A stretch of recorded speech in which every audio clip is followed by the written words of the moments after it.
Hello and welcome to the latest episode of the Low Budget Review Show. I am your host, Eric Smith, and today I am talking about Loteria by Cynthia Pelayo. This is from Polis Agora. Loteria. I'm not sure how to pronounce that. I assume there's some sort of accent on it that I don't know. But anyway, look at that wonderful cover. This book is a collection of stories. There are 55 stories, unless I missed something. And it is based on the 54 cards of the Loteria game, plus an extra story at the end. So every one of the 54 cards has a story or a poem, and each one shows you the card. Trying to find one. There's one of the longer stories, apparently. So you get the card, the card's number, what the card is, and then there's a story. And I will just tell you from the author's note. It says, Loteria was largely written between 2008 2010 and presented as my thesis at the School of the Art Institute of Chicago for my Master of Fine Arts in Writing. The version of Loteria today includes several updates, including a new short story, poems, and a novella. The new works added were intended to maintain the spirit of the original collection. So I guess I believe from that and from acknowledgments at the end that there was an earlier release of this that is different than what we're looking at here. So what we've got are these, again, many stories, some as short as 2 pages, and some that go into the 10s and 20s of pages. And again, some poems. And so it's difficult to talk about, I can't go over all 54 stories. I will say I'm a fan of Cynthia Pelayo, and I think she really shines with these stories, and she gets points right off the bat because the very first story, The Rooster, I'll show you the rooster there. The Rooster, which is only 2 pages long, mentions one of my favorite things. I'm not gonna say what it is. I'm gonna tease. Plus, I don't want to give it away. But there's something that I really like, and it's right there in the first story. And so I read that, and I was like, yes, I'm in. Extra points. And then the second story, The Little Devil, holy crap, what a kick in the gut. Fantastic story. It's another quick one. It's only 6-7 pages. And it's, man, really impactful. So just really strong start to the book. Oh, and I should probably say that basically all of the stories, if not all, then most, have some basis in, let's see. Let me see if the back cover copy says this better than I can. Yes. This unique collection, readers will find one unique story per card, each based on a Latin American myth, folklore, superstition, or belief, with a slant towards the paranormal and horrific. So, there you go. That's what I was looking for, the Latin American myth, folklore, superstition, or belief. And so some of them were things that I was familiar with. Many of them were things that I was not. There's a lot of supernatural stuff going on in here, but there are a few stories that are straight up human horror, for lack of a better way to put it. And there's one story at least that sort of reads almost like a newspaper article, which I liked. I liked the way that was done. And some of the stories, I'm trying to remember now if there's any sort of switcheroo stories where you think it's going to be supernatural, but it turns out to be just human, or there's no confirmation of the supernatural. You'll have to read it yourself to find out. So, yeah, again, I can't go over 55 stories. 54 for the cards, plus the last story is called 54. I like that card 54 is the frog, just because I like frogs. Let's find the card, the picture of it. There it is. It's the frog, Larania, if that's how you say it. Fun one.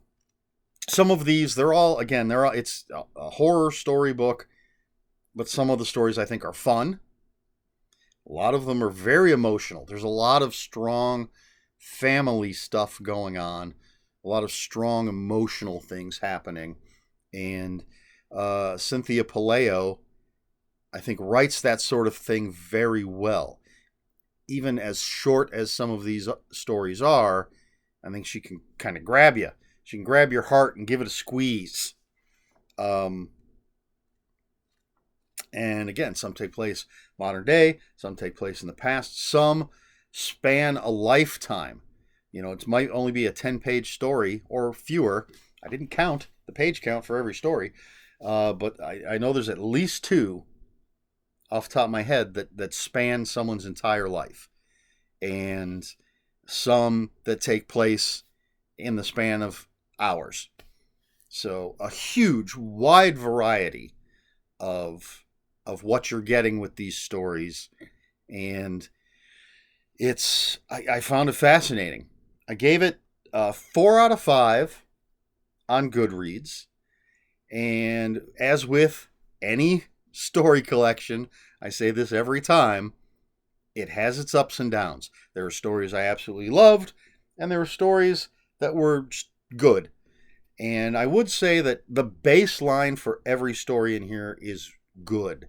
There are no bad stories. There are no disappointing stories. They all started good, and then it's just a matter of how high some of them go. Some of them go pretty darn high. And some take place they take place in different parts of the world. A lot in Latin America, and some in the United States, some in Europe. It's all over the place. Different types of family connections, different folklores, which is what really fascinates me. As someone who grew up just fascinated with mythology, I did a lot of reading on, the Greek, Roman, Norse, Egyptian mythologies, Native American mythologies, and didn't delve that much into Latin American myth. I was fascinated by Quetzalcoatl. Hopefully I've said that close to correctly. The feathered serpent, I believe, that's how I always knew Quetzalcoatl. But I didn't, and I knew, jaguars and things like that, but didn't get as deeply into the myths and the folklore and all of that as I did the other mythologies. And so it was really cool for me to dive into this and get a little bit of it. I mean, this isn't just a book of myths. It's a book of stories that uses myths, is inspired by myths, has myths and folklore and killers and monsters and all sorts of other stuff. But it was a great way, I think, for me to expand my horizons a little bit. As I said, I was familiar with some of it, but a fraction of it, a little tiny bit of it, and now I've got a little bit more, which I like. Always good to learn more. So I think that's what I have to say about Lotería by Cynthia Pelayo. I don't know why I always stumble over that. Cynthia Pelayo. Again, it's 55 stories. I can't go into what every one of them is. But if you want to know the titles, just look up the 54 card Lotería deck. Those are the titles, 1 through 54. That's what you get. I recommend it. 4 out of 5. Great author. I try to pick up everything she's putting out. There's some stuff, some of her older stuff that's out of print. I don't have, but I have. I think since I started buying her stuff, I believe I have gotten everything that she has put out. I just, right after getting this, I got her latest novel in the Chicago series, The Shoemaker's Magician, and there's a little excerpt in the back of this. I didn't read it because I have the book. I don't want to read the excerpt. I want to jump into the book. But Children of Chicago was fantastic. Shoemaker's Magician is the follow-up to that. I'm looking forward to it. Great author. Really good book. Fascinating subject matter. Lotería. Cynthia every time. Cynthia Pelayo. So there you go. Question for this video. What is your favorite form of divination? How's that for a question? Off the top of my head. So, of course, you have... now, one of the things I learned is that apparently the Lotería started as a game, a bingo type game. You would have a sheet or something with the different pictures on it, and someone would shuffle up the deck, pull the cards, call out what it was. You'd mark off if it was on your sheet. Whoever filled up their sheet first was the winner. But then it became, at some point, it doesn't go into like a huge history of this, but became a form of divination not unsimilar to tarot cards.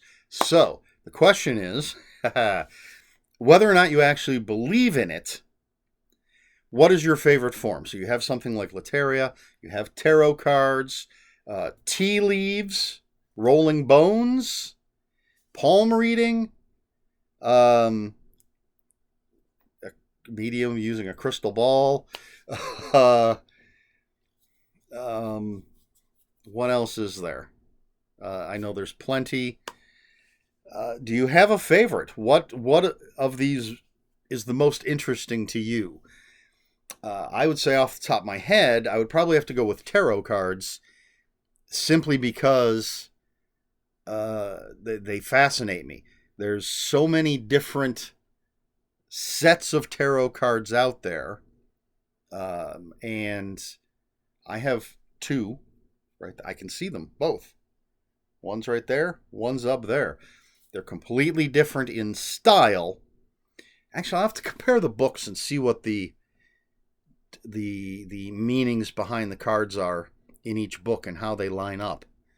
But I've always found tarot cards fascinating ever since I was a kid and saw Live and Let Die, the James Bond movie with Jane Seymour, and tarot cards in it. I had a set just like the set that was in that movie. Don't believe in divination or anything, but I find it a fun thing to do. And if I find a set with really cool artwork or something, then I'll pick it up, which is why I have these 2 sets. And there's a DC Comics set that I would like to get.